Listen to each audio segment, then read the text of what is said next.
Bien, vamos a platicar un poquito de accesos, que para el doctor Richard Walton es la parte técnica más importante del procedimiento de endodoncia.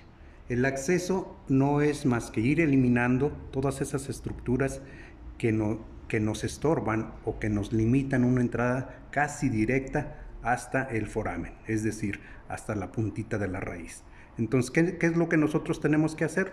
Tenemos que hacer uso de fresas, 701L, de carburo, de bola 2, 3 y 4, dependiendo del tamaño de la cámara pulpar, y una fresa que es importante, que es la fresa endoseta. Esta tiene la característica que no corta en su punta, entonces de cierta manera nos da un margen de seguridad que nos permite ir trabajando, ya que solamente corta hacia lateral de la fresa. Entonces vamos a comenzar con el diente anterior superior. Generalmente por lo menos a mí se me hace más práctico utilizar la fresa de carburo, de bola, y lo que hago, comienzo a hacer movimientos hacia adentro de la cámara pulpar, con movimientos de adentro hacia afuera, como si estuviera yo pincelando. ¿Por qué? Porque eso me mantiene mucho más control del campo que tengo que tener, el campo visual. ¿Sí? Entonces, ¿qué es lo que tengo que hacer? Una penetración en el centro geométrico del diente, que vendría a ser aquí, de la cara palatina, obviamente, estamos hablando del incisivo central superior. Entonces, hago una penetración, se dice que si utilizamos la fresa 701L tendría que ser primero perpendicular al eje longitudinal del diente y posteriormente cambiar esa posición casi paralelo al eje longitudinal del diente. Es en la cara geométrica y comienzo a hacer movimientos de adentro hacia afuera, de esta manera. ¿Sí? Comienzo a mover. Después, ¿qué es lo que tengo que ubicar perfectamente? Tengo que ubicar que en la mayoría de las ocasiones hay como unas cornisas que se quedan de los cuernos pulpares. Vean aquí, yo estoy haciendo esto para que ustedes identifiquen. Es decir, en la cara labial y en la cara palatina suele aparecer que es una cornisa, es como si fuera un espacio que nos estorba para que nuestro instrumento, el DG16 o explorador de conductos, entre casi recto. Si se fijan, aquí estaría entrando casi recto en la longitud de la raíz. Entonces voy a desgastar con mi fresa de bola en este punto. También podemos hacer uso del ultrasonido, y que nos permite, si se fijan, es un inserto mucho más largo que nos permite tener todavía más visualización sobre el campo operatorio. Entonces, ¿qué tengo que hacer? Recargarme hacia el cuerno pulpar, recargarme igual en un movimiento de adentro hacia afuera que me permita solamente desgastar el cuerno pulpar de la parte mesial y distal hacia la parte palatina o labial. Entonces, esto me permite hacer un movimiento mucho más controlado porque tengo un inserto que me permite tener el campo visual perfectamente. Una vez que hago esto y que voy desgastando, vuelvo a rectificar, ¿sí?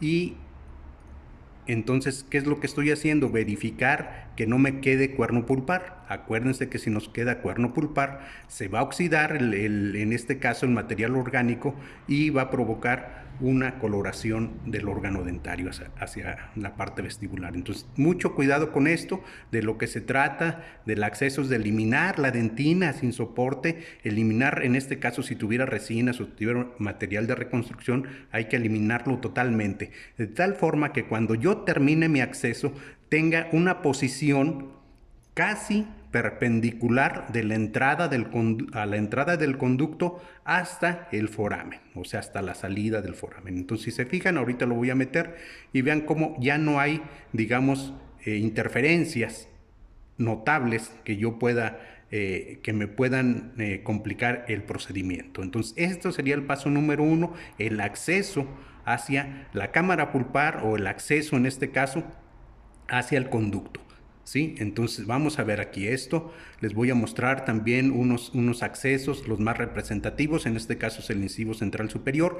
Entonces recuerden, centro geométrico de la cara palatina, es decir, aquí. Aquí comienzo a hacer mi acceso y mi penetración. ¿Ok? Entonces vamos a ver ahora algunos otros que ya están terminados. ¿Cuál es la idea? Que a la hora que yo meta mi lima o mi instrumento en cualquier punto de ese acceso, caiga completamente hacia el conducto, sin ninguna interferencia.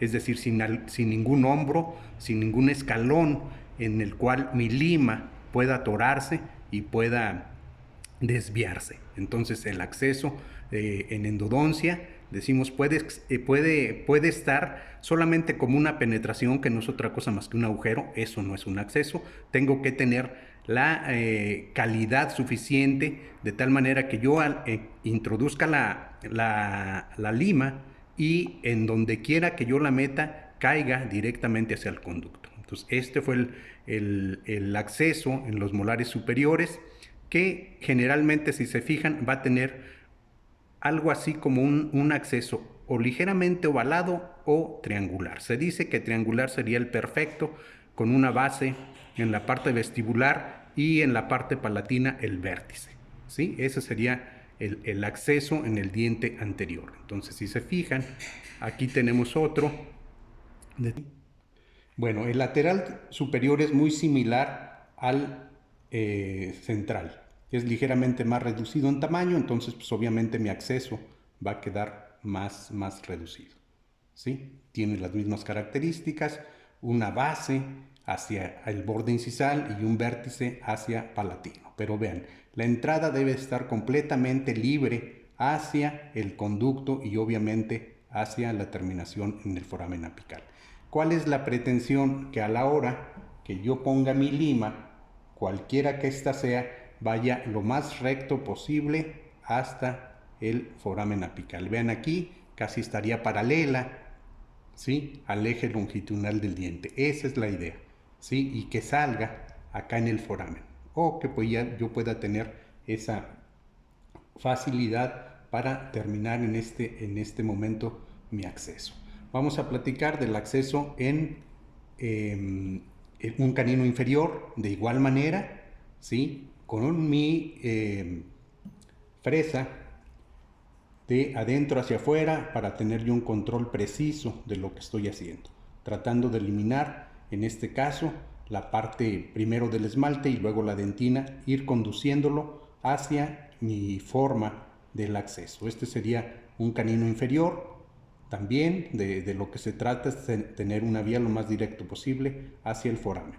Ahora vamos a ver un premolar superior. Acuérdense, el premolar superior presenta dos conductos, ya lo habíamos visto, un conducto vestibular y un conducto palatino. La cúspide vestibular es la más alta, ¿sí? Si se fijan aquí, la cúspide vestibular es la más alta. Y entonces, ¿qué es lo que tengo que hacer? De igual manera, un acceso lo más digamos, que no sea tan invasivo, que sea lo más reducido posible, pero que me permita mantener mi instrumentación con un alto control, ¿sí? Entonces vean aquí, ya está el acceso ligeramente ovalado, porque tengo dos raíces, de eso va a depender mi acceso.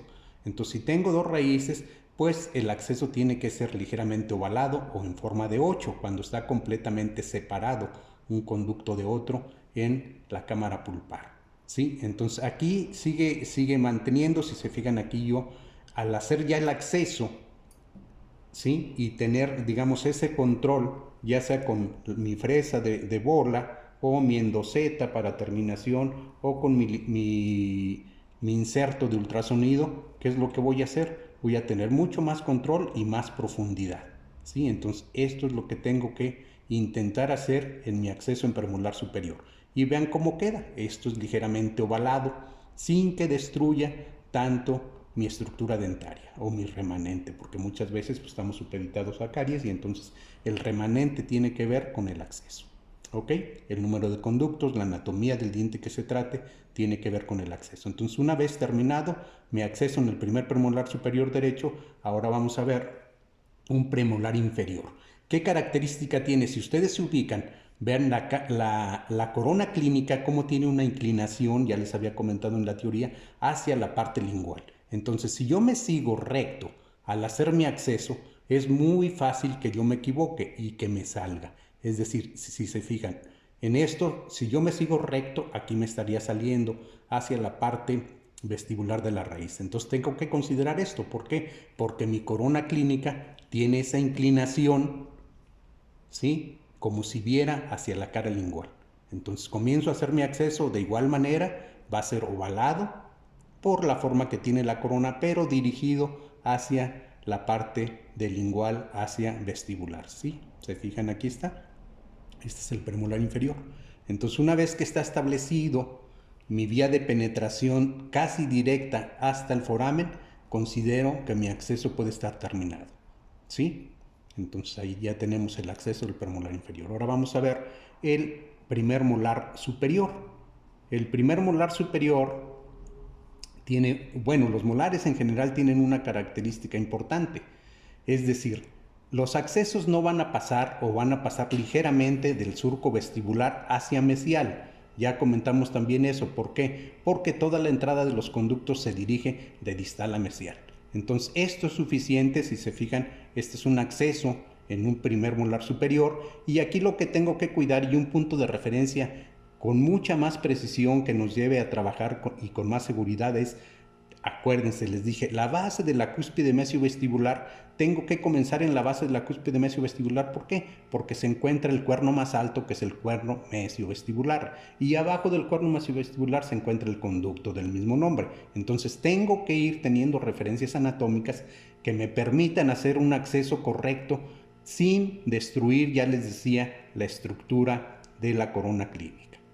Entonces aquí está. Vean cómo es también de cierta manera triangular, aunque depende mucho de la anatomía. Si yo tuviera otro conducto, pues lo tendría que ir alargando o desplazando hacia esa entrada o posibilidad de localizar un conducto más. Entonces aquí tengo 3 conductos, pero vean esto. Entonces aquí yo estoy en el conducto mesiovestibular, abajo de la cúspide mesiovestibular. Si ustedes lo ven aquí, en la base de la cúspide, el primer desgaste, ¿sí? Entonces estoy haciendo esto, tratando de llegar lo más recto posible o lo más directo posible hacia el foramen. El conducto distovestibular, ¿cómo lo voy a encontrar? Ese lo voy a encontrar en una posición de mesial a distal. Vean, es como si yo estuviera haciendo esto en el conducto. Y ahorita se los voy a mostrar ya con una lima. Entonces estoy pretendiendo esto y vean cómo no pasa del surco medio, mi acceso del surco medio vestibular que se encuentra aquí. Entonces lo estoy dirigiendo, ahí está mi conducto distal, y el conducto palatino pues está dirigido completamente hacia palatino. Entonces esta forma característica de un triángulo o de un cuadrilátero, dependiendo de la anatomía del órgano dentario. Entonces me permite hacer un acceso, digamos, conservador para precisamente no destruir tanto el órgano dentario. Eso tiene que ver mucho con la rehabilitación del diente. Entonces ya tenemos aquí el acceso en los molares superiores y vamos a colocar una lima, porque aquí hay un punto muy importante, que una vez que yo realice mi acceso y tenga mucha dificultad, como suele suceder en los conductos mesiales, que ese es el problema, voy a meter una lima al conducto mesial y vean hacia dónde se dirige la lima, casi, digamos, perpendicular al eje longitudinal de la raíz mesial. Y vean ahora cómo lo voy a empujar y va a salir hasta abajo, ¿sí? ¿Por qué? Porque tengo casi una vía directa, ¿sí? Vean, ahí ya está apareciendo. ¿Sí se ve ahí la lima? Lo voy a sacar un poquito más. ¿Sí? Creo que sí, ¿verdad? Ok. Y vean la posición que guarda. Ligeramente está desplazado hacia distal. Entonces, esto es lo que yo les quiero recomendar aquí. ¿Qué tengo que hacer? Si tengo un impedimento en la entrada del conducto, entonces, ¿qué tengo que hacer? En lugar de que entre aquí la lima, tengo que desgastar más en contra de la curva, de cualquier raíz que se trate, tengo que desgastar contra la curvatura. Es decir, en este caso tengo que desgastar más hacia la cara mesial. Contra la curvatura me refiero a que si la raíz mesiovestibular está dirigida hacia distal, contra curva pues es mi desgaste hacia la cara mesial. ¿Sí? Entonces voy a tratar de hacer esto. voy a hacer que mi lima, en lugar que siga esa posición, que ahora quede aquí. ¿Sí? Es muy importante. Esto se denomina desgaste compensatorio. ¿Sí? ¿Por qué? Pues porque yo tengo que desgastar en el punto cervical, que es mi primer punto, digamos, de impedimento para que mi lima entre recta. ¿Y por qué lo tengo que hacer? Porque si no, mi lima va a estar peleando con dos curvaturas. Es decir, va a estar peleando en cervical, en la entrada del conducto, por decirlo, y lo más importante, en la curvatura hacia distal, que me va a transportar el foramen si yo lo trabajo en esta forma. Tengo que hacer un desgaste compensatorio que lo puedo ir haciendo con limas. Cuando hablemos de instrumentación se los voy a comentar. Entonces, este desgaste compensatorio se puede hacer en cualquier conducto que tengamos mucha dificultad para penetrar nuestra lima inicial. Puede ser la lima 10 o la lima 15, porque ahí ya nos está diciendo que tenemos que hacer un desgaste hacia alguno de los lados. Entonces ahorita voy a meter una lima delgada. Bueno, lo voy a hacer con, aquí estaría ya el acceso del primer molar superior de una persona, o en este caso de los figurados que tenemos aquí en la mano. Entonces voy a pasar al acceso en el primer molar inferior. De igual manera, ya les dije, importantísimo, base de la cúspide mesiovestibular, porque se encuentra el cuerno pulpar más alto y abajo se encuentra el conducto del mismo nombre. Entonces vean aquí, yo estoy metiendo ya mi lima y estaría haciendo esta penetración casi paralelo a mi eje longitudinal del diente. ¿Ok? Entonces igual, aquí está un conducto, aquí está el lingual. El lingual lo vamos a localizar. Si yo divido la cara mesial del diente, la divido a la mitad, en ese punto yo tengo que localizar mi conducto lingual. El conducto lingual no se desplaza completamente hacia la parte lingual del órgano dentario, sino que queda en una posición en la línea media respecto de la cara mesial. Y el conducto distal, pues bueno, ahí no tiene mucho pierde, se dirige hacia distal y entra completamente de mesial a distal. Ustedes lo van a ver aquí ahorita. Entonces vamos a trabajar un poquito solo para que ubiquen esto que les acabo yo de mencionar. Bueno, aquí tengo una lima 10, obviamente la tengo con mi tope, y vamos a hacer esto que les digo. Entonces, base de la cúspide mesiovestibular, vean cómo entró mi lima, y acá la tengo en el foramen. ¿Sí la están viendo?